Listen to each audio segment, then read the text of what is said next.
I made perhaps a tactical error in telling a commenter that I would be making a video on his comment this morning. My intention when I do make these videos is not to ridicule the person. There are a lot of questions out there, and my intention with the videos is to answer the more common questions that are better suited for a video format. My intention is not to ridicule the person. Now, there are some people who I have gone out of my way to ridicule, but if your intention is to get answers to your questions, to have an honest debate and not play stupid word games and try to score internet points, then my goal is to answer the questions. If it's something that's not terribly common, or if it's not really suited for a video, I'll try to answer your comments in text. But if it's something that I've seen a lot of, then I will use comments to answer common questions. So this gentleman was talking about consent. The state does not need your consent. The state needs the consent of the people in general, not you in specific. The state gets that consent by the people voting for authorized representatives, agents, if you will. The governor is an agent of the people. The members of the state assembly or state legislature or state senate or whatever you want to call it in your particular state, those are agents of the people who voted for them. They are there voting on behalf of that group of citizens. Now, you may not like them. You may say, well, I don't know, Trump isn't my president, I don't support him, or whatever, and that's fine. You're more than entitled to your opinion, and I support your opinion, whatever it may be, whether you like him or hate him, whatever. But he is the elected official. He is the agent that is elected, right? And you may say, well, he doesn't have the popular vote, but that's, I guess I use Trump because everybody would know him. If I said, Jerry Brown, you might not know who Jerry Brown is. He's the governor of California. I probably should have just used him anyway. But Jerry Brown is elected by popular vote. Each district gets to elect their own members of the California legislation. And they are representatives. They are the representatives of the people of California. And so they make the law. And you say, well, I didn't consent to them, and that's fine. But the people consented to them in general.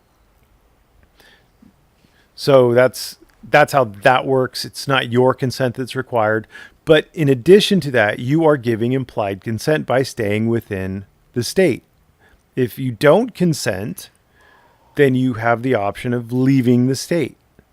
I use the example of Disneyland, and this person, like I said, you're implying consent by entering Disneyland, by being in Disneyland. You're implying that you're consenting to the terms and conditions of Disneyland. And he said, well, I get the choice of whether or not to go into Disneyland. Okay, fine. So we can remake the hypothetical.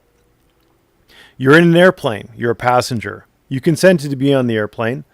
The airplane has a malfunction and crash lands safely in Disneyland on Main Street. It's a small plane, I guess. You are now in Disneyland. You have two choices. You can either consent to the rules and policies of Disneyland, or you can GTFO. You didn't consent to be there, but you're there. He kept bringing it up because I think he believes there is some requirement of consent, and there really isn't. There really is no requirement of consent. At best, you can leave if you don't consent, or if you really don't want to be subject to the rules of that state. So I didn't mean to offend or bring shame. So I hope nobody else deletes our comments. I guess I just won't say anything if I'm going to make a video. But I didn't want to leave him hanging thinking I wasn't answering him. I told him I was going to make a video response, and there you go. And if you do think I'm being overly mean to people, that's not my intention. My intention is to educate and to inform and to help people and answer questions. This is a video. It was from the 3rd of this month, so it's not very old. It made its way into my watch later list, and I don't know who, how, or why. I don't know if somebody directed me to it. I put it in my watch later list so I wouldn't forget about it, and then I forgot about it, and I noticed it in my watch later list today. So we're going to do a little video on it. It kind of ties into the consent thing. This is full of misunderstandings of legal requirements. First of all, this guy got a ticket in the state of Washington, some sort of a traffic ticket. So he records himself in court, and I wasn't paying particular attention, so I might get some minor details wrong, but here's the basic gist of it. Number one, he claims he went there on special appearance. Special appearance applies to civil cases, not to criminal cases. And once again, traffic tickets are essentially criminal cases. It is the state versus you. The state is prosecuting it. It's a criminal case. It's just an infraction, yes, minor fine, no sentence of jail time, but it is essentially a criminal case.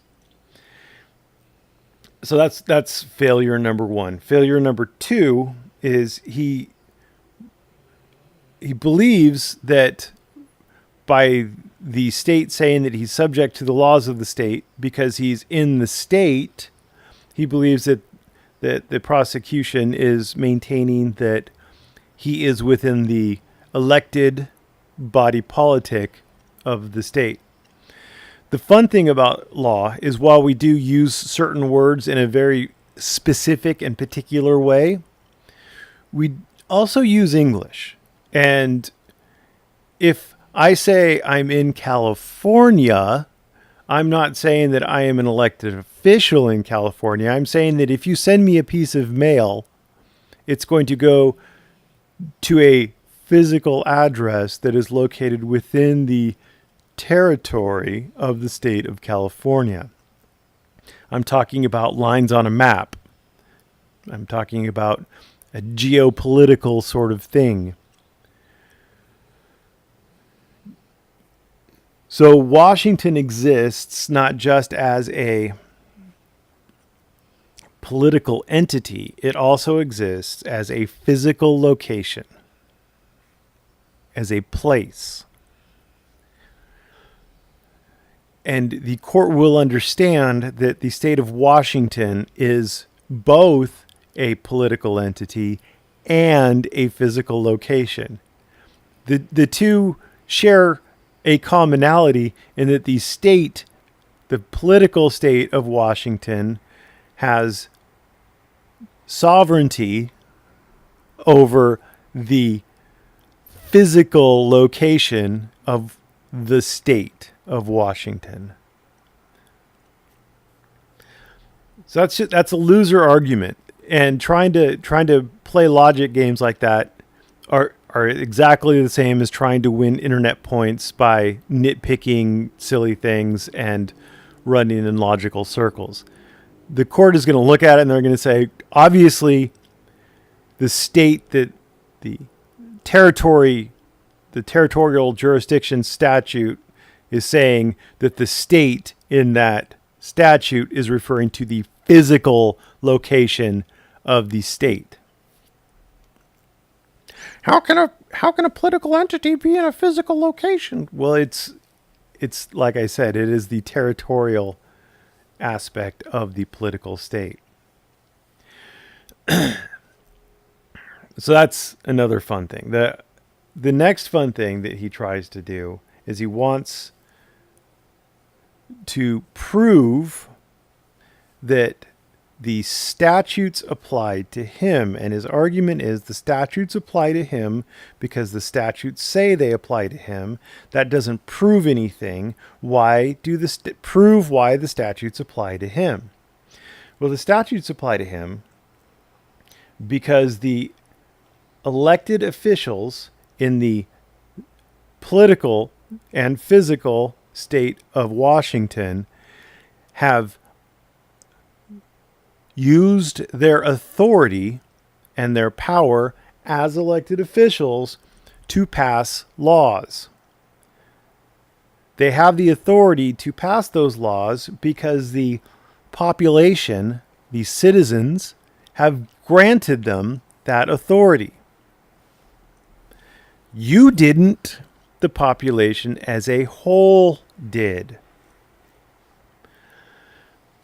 So the authority of the statutes rests on the authority of the legislation, the legislators, to pass that statute, the authority of the government or of the governor to approve that statute, and the authority of the judiciary to find that statute is in conformity with the constitutions of the state of Washington and the U.S.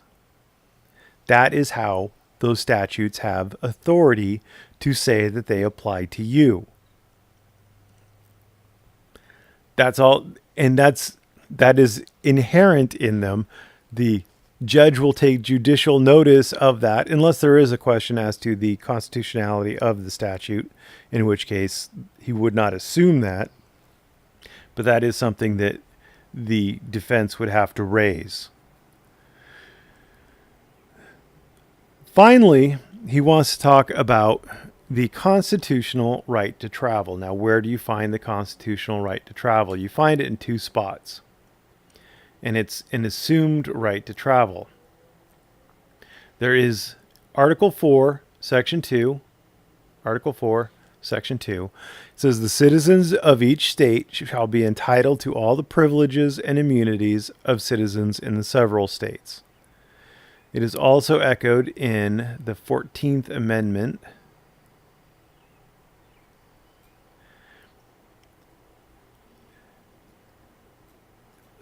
There's another privileges and immunities. Each of those two have the courts have held them to have slightly different meanings, slightly different usages, but the privileges and immunities are the right to travel. Now, we know that it's a right to travel because this is Paul v. Virginia. This is a U.S. Supreme Court case. And the Supreme Court held that the privileges and immunities clause, I think this is the Article 4 privileges and immunities. No, this is the Article 14. 14th Amendment. I don't know which one it is. I don't really care either. But it says it gives them the right of free ingress into other states. Now, notice what it says. Ingress and egress.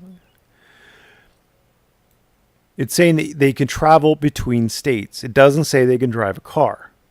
It doesn't say they could fly an airplane. It doesn't say anything like that. It just says that they can exit one state and enter another. The 14th Amendment right to travel allows citizens to move from state to state without any state imposing a tax on them for exiting or entering the state, and without having them go through checkpoints. We're like the Schengen zone, except in the U.S. As far as the privileges and immunities clause of the 14th Amendment or the Article 4 privileges and immunities clause, as far as either one of them applying to motor vehicles, this is another Supreme Court case. This is Hendrick v. Maryland from 1915. It says the movement of motor vehicles over highways being attended by constant and serious dangers to the public and also being abnormally destructive to the highways is a proper subject of police regulation by the state.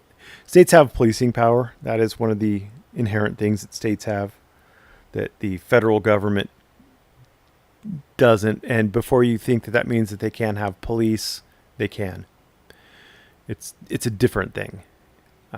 Anyway, so in the absence of national legislation covering the subject, a state may prescribe uniform regulations necessary for safety and order in respect to the operation of motor vehicles on its highways, including those moving in interstate commerce.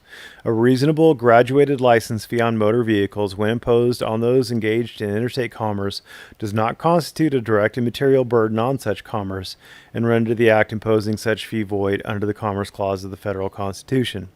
A state may require registration of motor vehicles, and a reasonable license fee is not unconstitutional as denial of equal protection of the laws because graduated according to the horsepower of the engine.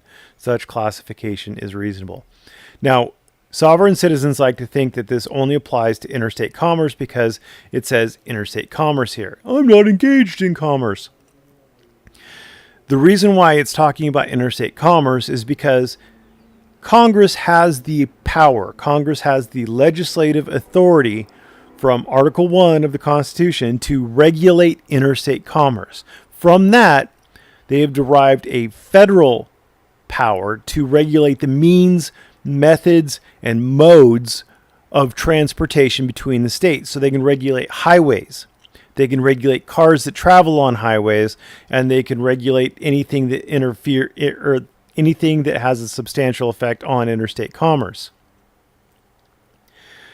That is how the federal authority gets their power to regulate vehicles. Now, your car may not be engaged in interstate commerce, but if it is using a road, and roads are used in interstate commerce, then the federal government can regulate it. The states are not bound by the U.S. Constitution as far as the authority for them to regulate cars. If Congress does want to occupy the field, then that would preclude states from putting regulations on cars. But Congress doesn't, so they can. Then there's Hess v. Pawlowski, U.S. Supreme Court case from 1927. This has all been settled for a very long time. Motor vehicles are dangerous machines, and even when skillfully and carefully operated, their use is attended by serious dangers to persons and property. In the public interest, this is the policing power, the state may make and enforce regulations reasonably calculated to promote care on the part of all, residents and non-residents alike, who use its highways. Seems pretty clear. This is another U.S. Supreme Court case, Reitz v. Mealy, and it's from 1941. The statute, leaving out consideration of the amendments, is not obnoxious to the Due Process Clause of the 14th Amendment. The use of the public highways by motor vehicles, with its consequent dangers, renders the reasonableness and necessity of regulation apparent. The universal practice is to register ownership of automobiles and to license their drivers. Any appropriate means adopted by the states to ensure competence and care on the part of its licensees and to provide others using the highway is consonant with due process. Some states require insurance or its equivalent as a condition of the issue of a license. New York chose to obtain the same end by providing for the revocation or suspension of a license if the holder is adjudged guilty of negligent driving. Section 994-B permits the restoration of the license upon payment or satisfaction of the judgment. As the court below has held, the effect of the statute as it stood prior to the amendment of 1936 was to make the license privilege a form of protection against damage to the public inflicted through the licensee's carelessness. Finally, there is a federal appellate court case, or district court case. It's just a district court case. But it's published, and it's long-standing, and it's good law. At the outset, we must decide whether or not to apply the strict equal protection test. Where a statute burdens a fundamental right or draws a suspect classification, it must be able to withstand strict scrutiny in order to survive an equal protection challenge. In this instance, there is no fundamental right. Although a driver's license is an important property right in this age of the automobile, it does not follow the right to drive is fundamental in a constitutional test. And this is linking to a Supreme Court case that deals with the constitutional test for whether something is fundamental. It's a fundamental right. And this is another one that does the same thing. It is not to the contrary. Bell only holds that the right to drive cannot be taken away without procedural due process of law. That was the Supreme Court case. Since there is no fundamental right to drive, the strict test only applies if the statute draws a suspect classification based on race, nationality, or alienage. This doesn't draw a suspect classification. So the right to drive, it doesn't exist, not in a U.S. constitutional sense. There is no adjudication by the Supreme Court that says you have a fundamental right to drive. It is a privilege. You do have a right to travel, but the Supreme Court has not said that that translates into a right to drive, a right to fly, a right to do anything like that. If you get on your own 2 feet and you walk, they can't stop you from walking. Well, I guess unless with due process they've taken away your liberty because you've committed a crime. And I guess in some instances the court can deny you the right to travel if, like, you're just trying to, like in family law, if you're trying to take the kids and go to another state to frustrate somebody, the other spouses or the other parents' right of visitation to the children, then the court may be able to grant an injunction and prevent you from going, but it's a case-by-case basis, obviously. So anyway, there is no right to travel. So this guy lost his case. He lost it because he has no idea what he's talking about, and he's arguing frivolous, in really unsupported and unsupportable points of law that don't impact what he thinks that they impact. Man, I'm tired. Anyway, thank you for watching. Have a great morning.